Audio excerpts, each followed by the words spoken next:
Assalamualaikum warahmatullahi wabarakatuh. Salam sejahtera untuk kita semua. Harapan saya kita semua kabarnya bahagia dan sehat. Perkenalkan, nama saya Arya Kuswara. Saya dari Prodi Pendidikan Luar Biasa semester 1 kelas 22A reguler dari Universitas PGRI Argopuro Jember, atau yang lebih dikenal dengan IKIP PGRI Jember.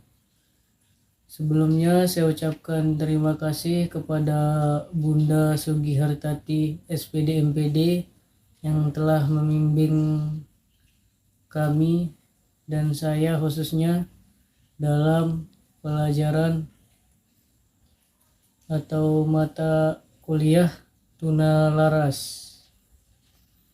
Sekarang saya di sini akan berbicara mengenai tunalaras untuk memenuhi tugas ujian tengah semester.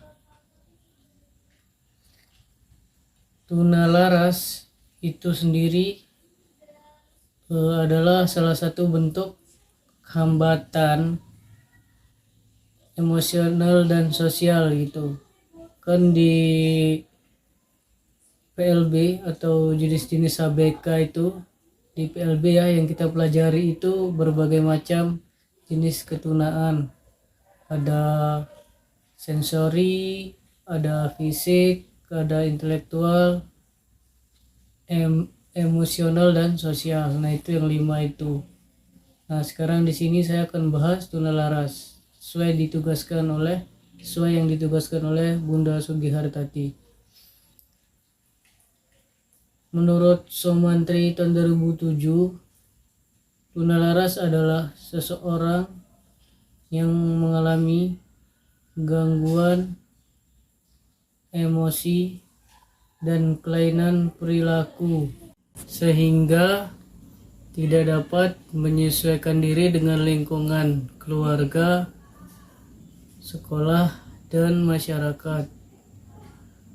Kelainan tingkah laku tunalaras tersebut sering mencerminkan tindakan tidak dewasa atau tindakan yang tidak mencerminkan kedewasaan dan sering menarik diri dari lingkungan atau pergaulan sosial sehingga memberi dampak pada atau mengakibatkan dampak pada dirinya, lingkungan, dan orang lain. Nah, menurut Somantri ini ada beberapa hal yang harus digarisbawahi. Di antaranya yaitu gangguan emosional dan kelainan tingkah laku. Kemudian yang perlu digarisbawahi juga tidak mencerminkan kedewasaan dan sering menarik diri dari lingkungan dan penyesuaian diri. Nah, ini ada 5 poin yang bisa kita garisbawahi, di mana ini bisa menjadi ciri anak tunalaras. Poin yang pertama tadi yaitu gangguan emosi. Kita lihat saja ya di kehidupan biasa atau seorang pada umumnya, jika emosional atau perasaannya itu terganggu, entah galau atau pilu, itu kan mengakibatkan ada kelainan atau ada perbedaan yang aneh dari perilakunya, ada perilaku ganjil gitu. Itu yang emosional. Sementara perilaku itu sudah saya sebutkan tadi, ini nyambung ya. Kalau berkelainan emosional maka kelihatannya itu di perilakunya yang berbeda, seperti itu, entah itu pendiam atau membuat onar atau menjadi troublemaker dan sebagainya. Kemudian Poin yang ketiga tadi itu tidak mencerminkan kedewasaan. Apa itu dewasa? Nah, itu berbagai macam pendapat tentang dewasa ya. Akan tetapi dewasa itu adalah mampu menyesuaikan diri, dan hablum minannas dan hablum minallahnya itu baik gitu. Itu seseorang yang mencerminkan kedewasaan, karena hidup ini akan selalu berubah gitu kan, maka perlu yang namanya penyesuaian diri yang kuat gitu ya. Ini itu tindakan kedewasaan dari poin mencerminkan kedewasaan. Kemudian poin menarik diri dari lingkungan. Nah, anak tunalaras itu kenapa disebut menarik diri dari lingkungan? Karena dia itu pertama suka atau asik dengan dunianya. Jadi sekarang kita berlanjut ke poin berikutnya, yaitu tentang penyesuaian diri. Arti dari penyesuaian diri ini adalah mampu bergaul dengan lingkungan sekitarnya. Jadi tunalaras itu akan mengalami kesusahan menyesuaikan diri terhadap suatu masalah baru yang ditemukannya. Seperti itu. Itu tadi menurut Somantri. Sekarang kita beralih ke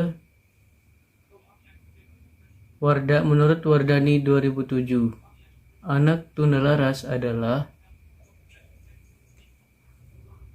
anak yang secara terus-menerus menunjukkan perilaku menyimpang sehingga menimbulkan ketidakmampuan dalam belajar dan penyesuaian diri meskipun sudah diberi layanan pendidikan dan bimbingan. Nah, di pendapat Wardani ini semakin jelas kita bisa lihat apa itu tunalaras, yaitu ada beberapa poin pembeda disabilitas tunalaras dengan disabilitas lainnya, yaitu poin yang pertama, perilaku menyimpang yang dilakukan secara terus-menerus. Artinya apa? Perilaku menyimpang ini kan semua orang itu pernah melakukan yang namanya perilaku menyimpang atau nakal. Nah, jika tunalaras itu dikatakan tunalaras itu kalau dia melakukan kenakalan secara berulang-ulang dan terus-menerus, intensitasnya, durasi maupun frekuensinya. Tingkah laku itu bisa diukur dari 3 poin tadi. Kalau frekuensi berkaitan dengan keseringannya seseorang itu melakukan hal tersebut, durasi lamanya, intensitas, berat dan tidak beratnya yang dilakukan, perilaku yang dilakukan. Itu poin yang pertama ya, secara terus menerus. Kemudian perilaku penyimpangan juga ada di poin yang tadi. Kemudian meski sudah diberi layanan pendidikan dan bimbingan. Nah, kalau yang nggak diberikan pendidikan dan nggak diberikan bimbingan itu nakal secara terus menerus, wajar, itu bukan termasuk tunalaras. Ada istilah-istilah lain juga penyebutan tunalaras itu juga biasanya disebut dengan tuna sosial, yang dimana dia itu selalu melanggar aturan norma-norma sosial seperti itu. Sekarang berlanjut ke pengertian berikutnya.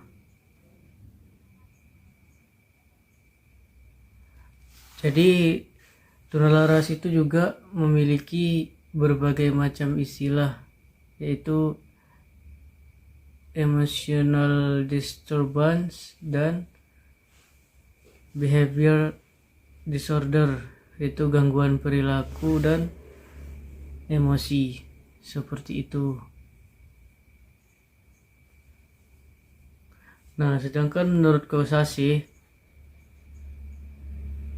tunalaras adalah sebutan untuk anak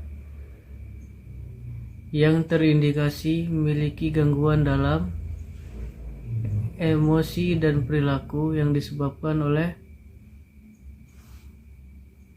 intrapersonal sehingga ia mengalami kesusahan dalam berperilaku sesuai norma yang ada di masyarakat. Nah, ini disebutkan dia itu melanggar norma. Nah, ini masuk ke pengertian, bisa juga masuk ke poin pengertian penyimpangan menurut Wardani tadi. Dan di sini disebut juga dua hal, yaitu emosi dan perilaku, dan disebabkan oleh masalah intrapersonal atau masalah yang berasal dari dalam diri anak seperti kecemasan, ketakutan, kemarahan, kesedihan, dan sebagainya. Jadi menurut pendapat yang ini tuh poinnya itu ada 3, yaitu mengalami gangguan emosi dan gangguan perilaku, kemudian diakibatkan oleh masalah intrapersonal dan mengganggu di perilakunya yang melanggar norma. Kemudian menurut Kostawan 2013, tunalaras merupakan persadidik yang mengalami gangguan dalam hal pengendalian emosi, perilaku, atau kontrol sosial. Nah, ini ada 3 poin juga yang disebutkan: emosi, perilaku, dan kontrol sosial. Jadi perilakunya ini akan menyalahi norma sosial. Seperti itu. Saya jelaskan poinnya singkat di sini karena berkaitan dengan poin-poin yang di atas. Sedangkan menurut Pratiwi dan Murtiningsih 2013, mengartikan anak tunalaras adalah seorang anak yang mengalami gangguan emosi dan kepribadian sehingga tidak selaras dengan norma di lingkungan. Nah, ini disebutkan lebih detail lagi ya. Dia itu mengalami gangguan emosi dan kepribadian. Yang namanya kepribadian itu adalah kumpulan belief, keyakinan, dan pola perilaku yang diwarisi dari orang tua dan lingkungan sekitarnya. Nah, itu pribadi, atau dengan kata lain itu bisa disebut dengan watak. Nah, itu beberapa pendapat para ahli tentang pengertian anak tunalaras. Sementara menurut Lucy Ibrahim itu tunalaras ini dikisarkan antara umur 6 sampai 18 tahun. Dan di pendapat yang lain juga ada yang mengatakan 6 sampai 21 tahun. Karena tidak mungkin kan anak yang minta permen, misalnya usianya 4 tahun terus guling-guling karena dia nggak dikasih, terus dia marah-marah. Nah, itu apakah disebut tunalaras? Tidak. Dan setiap anak itu juga kalau masih kecil tuh lebih senang bergerak, kinestetiknya itu aktif sekali, seperti itu. Tapi kalau anak pada umumnya itu 30 menit bisa diam dia, tapi kalau udah kurang dari 30 menit dia bisa bertahan lama melakukan satu aktivitas. Nah, itu perlu dipertanyakan. Jadi tunalaras itu kesimpulannya itu adalah seseorang yang mengalami gangguan emosi dan perilaku, dan dampaknya itu melakukan penyimpangan secara terus-menerus yang berdampak pada segi pembelajaran dan kontrol sosialnya. Nah, perlu saya tambahkan lagi juga, tadi di atas itu ada 2 akibatnya, yaitu terganggu dalam belajar dan kontrol sosialnya. Dan menurut saya itu dua-duanya mengena, tak hanya kontrol sosial tapi pendidikannya juga. Karena seperti kita saja dalam kehidupan biasa, yang seperti saya katakan tadi di awal-awal, Kalau seseorang yang mengalami gangguan emosi seperti sedang galau, sedih, marah, gelisah, itu kan tampak di perilakunya itu tidak biasa dan mengganggu. Kinestetiknya itu berubah seperti itu.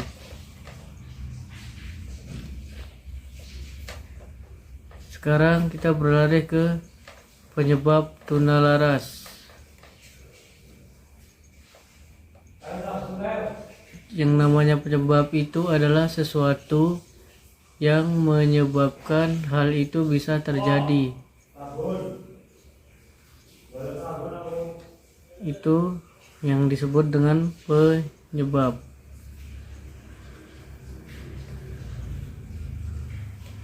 Menurut K.A. Muhammad 2008, gangguan emosi itu muncul karena beberapa faktor.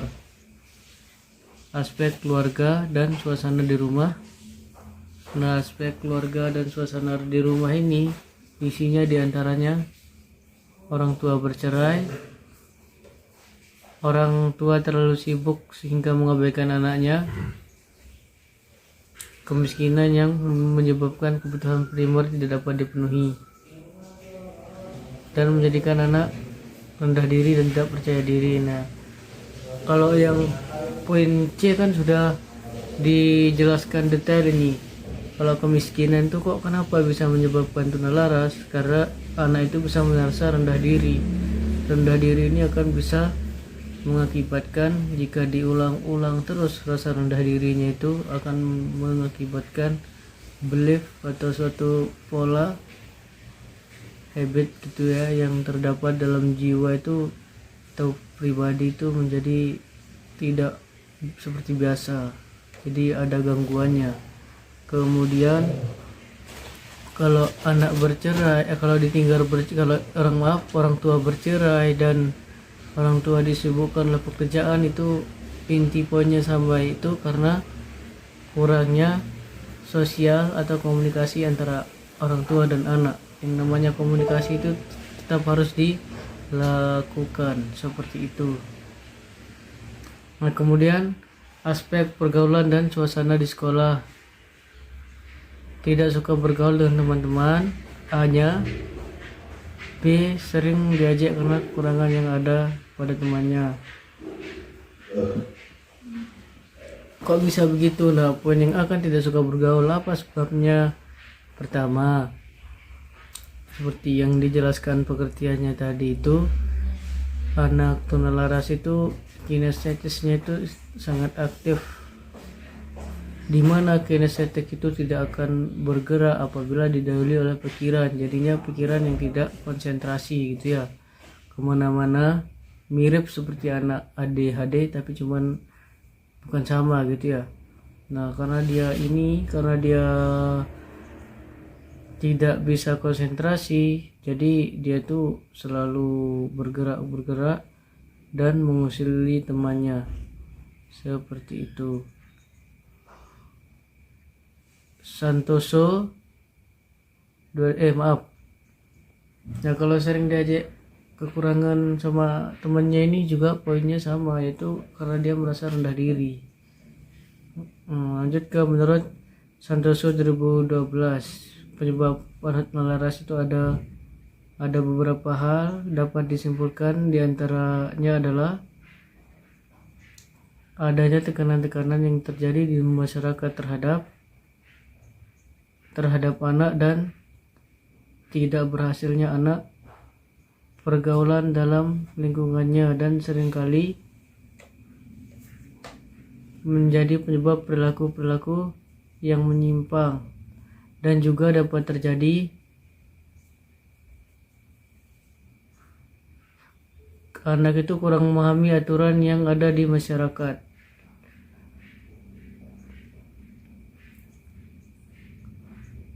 Atau ada pandangan keliru terhadap penduduk minoritas tertentu. Nah, ini itu bisa menyebabkan anak itu juga menjadi merasa terhina gitu, karena dia itu diminoritaskan atau dicentang hitam gitu. Nah, sedangkan menurut Kaufman itu menjelaskan faktor toleransi itu diantaranya faktor keluarga, faktor biologis, dan faktor sekolah. Nah, kalau faktor keluarga tadi kan nyambung sama pengertian Kak Muhammad. Kalau biologis bisa jadi seperti kita misalnya mengidap penyakit gatal-gatal atau apa, itu kan tidak konsen dalam belajar. Nah, itu sederhananya seperti itu. Nah, kalau faktor sekolah misalnya kita sering dibully atau guru kita killer dan teman-teman kita itu tidak mau tahu tentang kesusahan kita, terus kita sering dimintakan uang. Nah, itu kan juga membuat anak itu tertekan karena dia merasa terancam.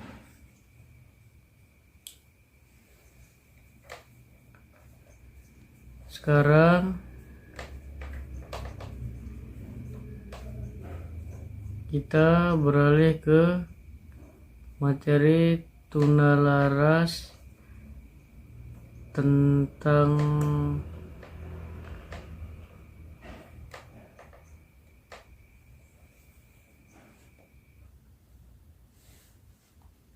masih tentang faktor ya. Nah, sedangkan menurut Effendi 2006 ini penyebab tunalaras adalah sebelum lahir ada 2 faktor, yaitu sebelum lahir faktor ibu,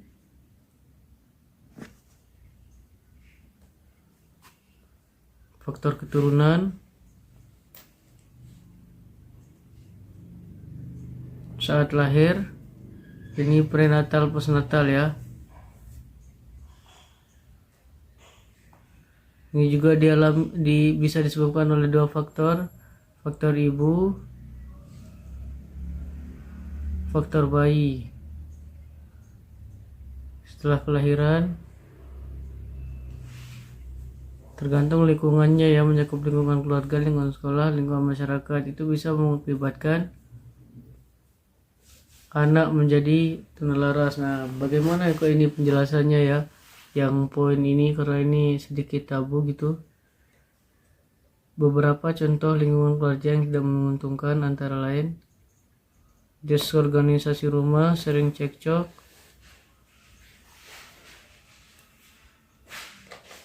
kurang pembinaan moral dan agama. Nah, lingkungan sekolah ya. Hubungan sosial guru dan murid yang kurang harmonis, tuntutan kurikulum yang tidak sesuai dengan tingkat perkembangan anak, hubungan antar sebaya yang kurang baik, hubungan guru terhadap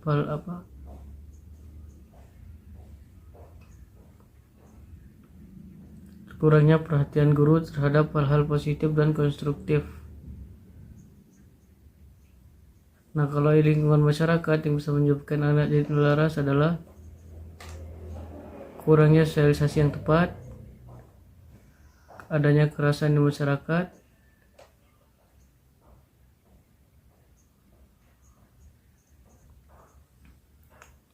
nah, jadi beberapa pendapat di atas itu dapat disimpulkan penyebab tunalaras adalah faktor internal. Faktor internal ada faktor yang berasal dari dalam diri.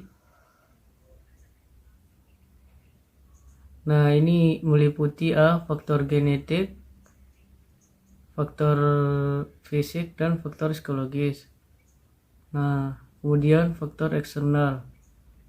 Faktor eksternal itu adalah faktor yang berasal dari luar diri, diantaranya faktor psikososial, faktor lingkungan keluarga, dan faktor lingkungan sekolah, dan faktor lingkungan masyarakat. Nah, berikutnya adalah klasifikasi tunalaras.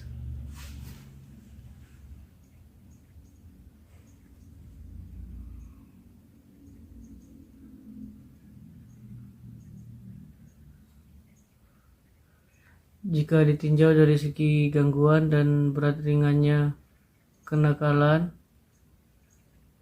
menurut jenis gangguan atau hambatan. gangguan emosi.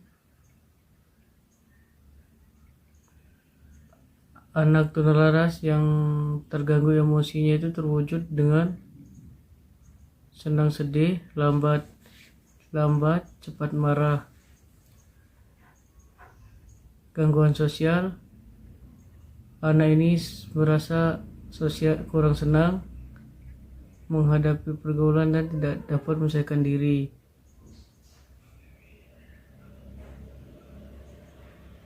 Nah, kemudian klasifikasi berat ringannya kenakalan.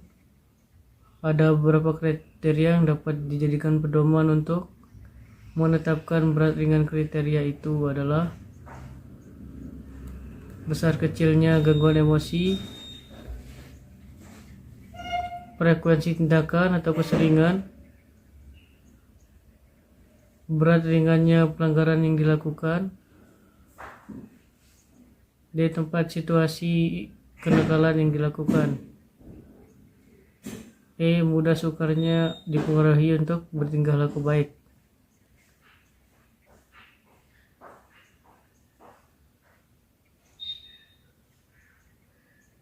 Nah, sedangkan menurut M.H. Hans 2013 dapat diklasifikasikan tunalaras sebagai berikut.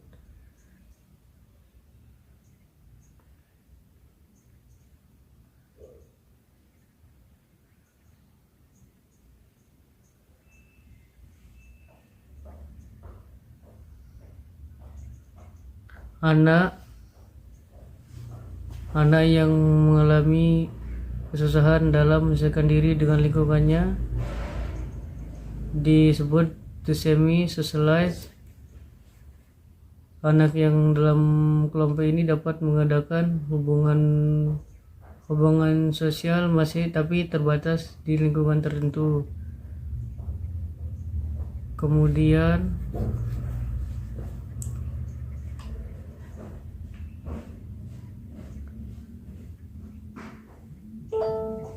children arrested at alienative level or socialization.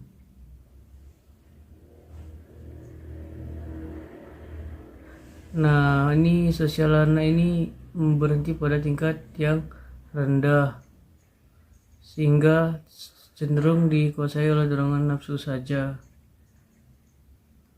Nah, sekarang sementara menurut klasifikasi yang kita pelajari di dalam kelas adalah ada conduct disorder, social aggressive, dan anxiety. Di mana conduct disorder itu adalah anak yang suka melawan terhadap penguasa, sementara anxiety itu adalah anak yang selalu merasa cemas, dan social aggressive itu adalah anak yang tidak sosialnya itu sangat aktif gitu ya, sering melakukan kenakalan di mana-mana tanpa melihat tempat, seperti itu. Jadi kesimpulannya menurut saya tunalaras adalah seseorang atau individu yang mengalami gangguan sosial dan kelainan perilaku sehingga sering melakukan tindakan penyimpangan secara terus-menerus meski sudah diberikan arahan dan bimbingan.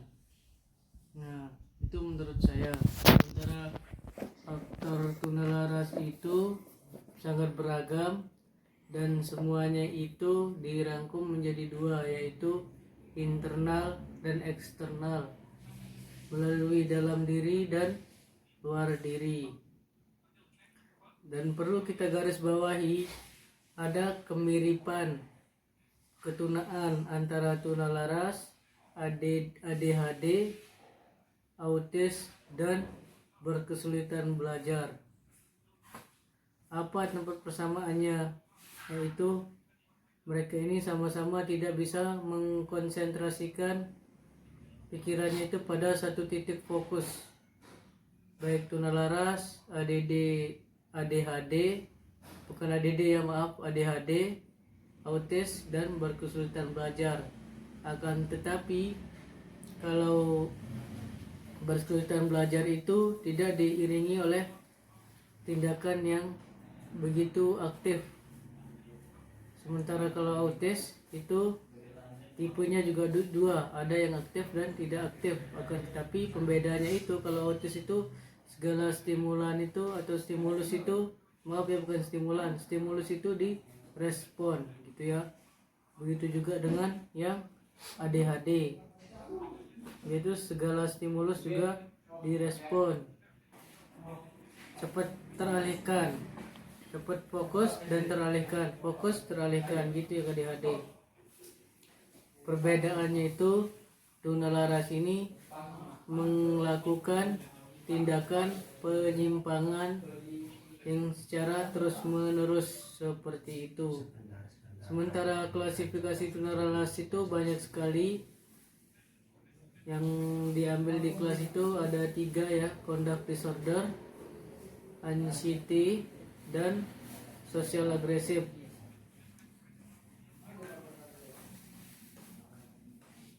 Conduct disorder ini adalah jenis tuna laras yang menentang penguasa atau sifatnya itu penguasa, misalnya ibu, bapak kos, tuh dan lain-lain.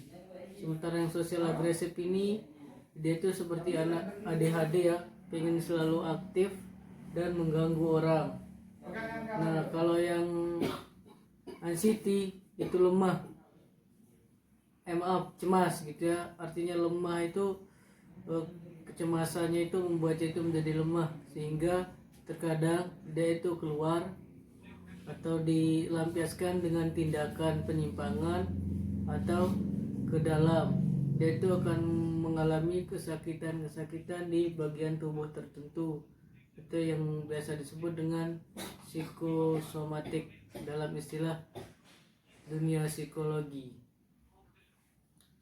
Ya mungkin hanya ini saja yang dapat saya sampaikan. Pasti semuanya itu ada kurangnya, dan saya mengharapkan kritikan dari yang menonton, teman-teman di kelas, dan lebih-lebih lagi dosen pengampu ya, untuk evaluasi tugas video ke depannya. Saya ucapkan selamat menonton, dan jika ada kesalahan mohon dimaklumkan karena saya juga masih dalam fase pembelajaran. Wassalamualaikum warahmatullahi wabarakatuh. Fair?